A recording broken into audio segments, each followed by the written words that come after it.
I'm Lauren Conaway, founder and CEO of Innovate Her KC.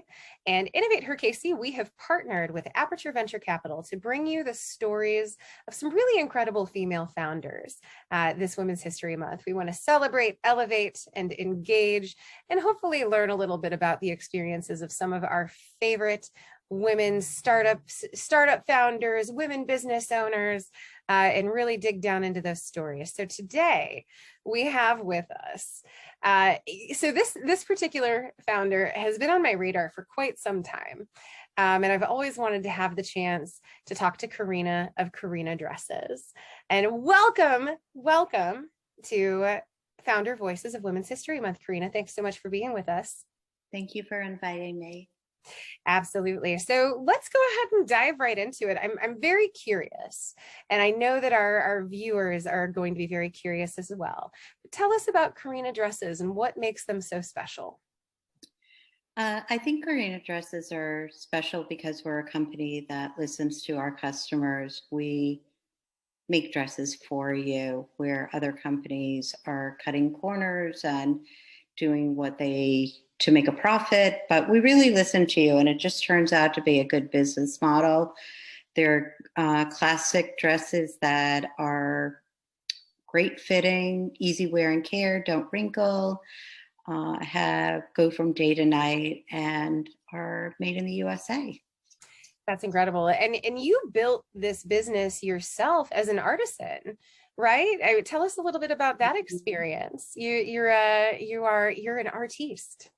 Well, I grew up sewing, and I grew up in homemade clothing, and I didn't like it, but it was something that I really liked afterwards, because I loved fashion and I wasn't finding what I wanted in the fashion world. So I started sewing dresses and became my first customer. And then I realized other people were saying, I want a Karina dress. So that's how it all started, just very genuinely wanting a dress that was easy to wear, throw in the washing machine, looks good, 5 pounds this way, that way. And then I just found out a lot of women wanted that.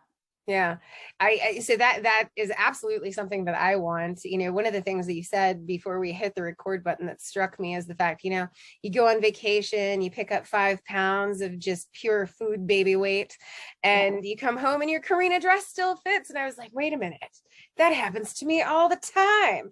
That happens after a good, you know, night out for tacos. You know, I come home and I'm like, oh, I need to throw in my Karina dress. Yeah, I mean, women have children, they go through menopause, and so, you know, our dresses are for women of all ages, and embrace and really celebrate body positivity also, where that's not normally celebrated in the fashion industry. And I think women just relate to that.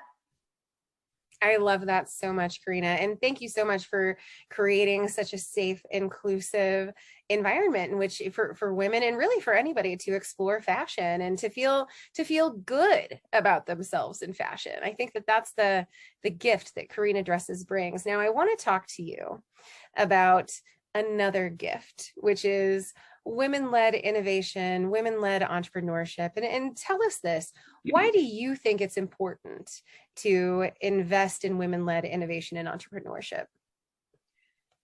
You know, I think women have to be encouraging other women and young women and set an example. It's, you know, women are the future, and you know, we're very lucky that we've been able to bring in interns from local colleges and young women, and some of them have gone on to do their own business. And I'm really proud of that. We've set that example. For sure. Just to say that that's possible, and to support women in that, you know, in business. Yeah, I love that. And, you know, we've had a few other founders that we've spoken to over the course of recording the series that talk about the importance of representation. If you can see it, you can be it. And so being an inspiration like yourself, or like any of the other founders that we've interviewed, or any of the other female founders out there, you know, they and we are all serving as an example to the next generation so that we can continue to strengthen these bonds and strengthen women founders as economic drivers, and so that women founders can help their communities create generational wealth, and so that we can avail ourselves of new opportunities. So you're just spot on, Karina, and I'm not surprised. But now I want to get a little personal with you, and I want to ask you, what has it meant to you to be a female founder? Well, I don't like to, I think of myself as a founder, not so much being Sure. female.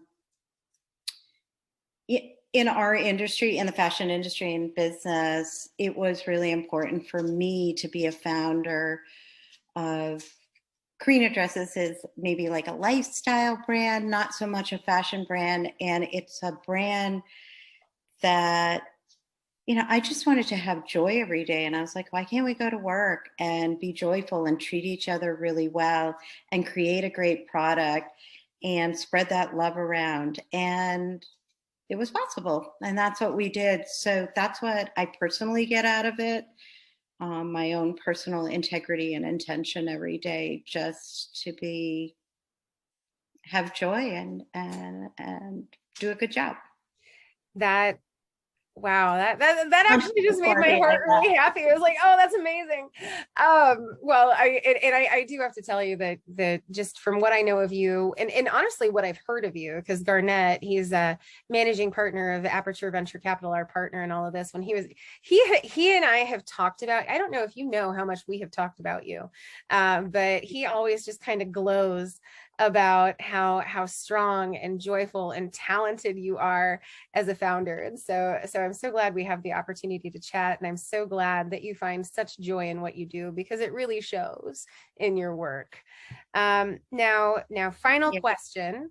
I'm going to ask you, what advice or encouragement would you give to other female founders out there? Or honestly, if we're going to take the holistic view of it, what advice would you give to founders out there? Well, this part I would really say for women also is, I can't speak for all women, but for myself, Yeah. I think there's some second guessing that may go on, and don't do it.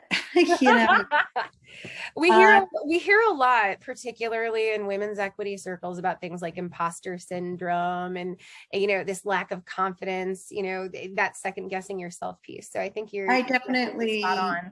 I definitely had that feeling for a while, but for sure, believe in yourself. You have a passion, work hard. Don't be afraid of hard work. I always say I never ask anyone to do anything in my business that I haven't done already myself. And, and the last thing is not to sweat the small stuff. We tend to be perfectionists.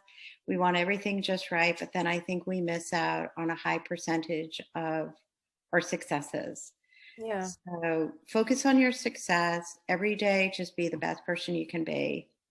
And those days turn into weeks, and then you have a whole lifetime of just doing your best. Just believe in yourself. It's really possible. It's always possible. And I'm going to use a little metaphor here, but if you put together enough of those moments, you can stitch together a life. Do you like that, Karina?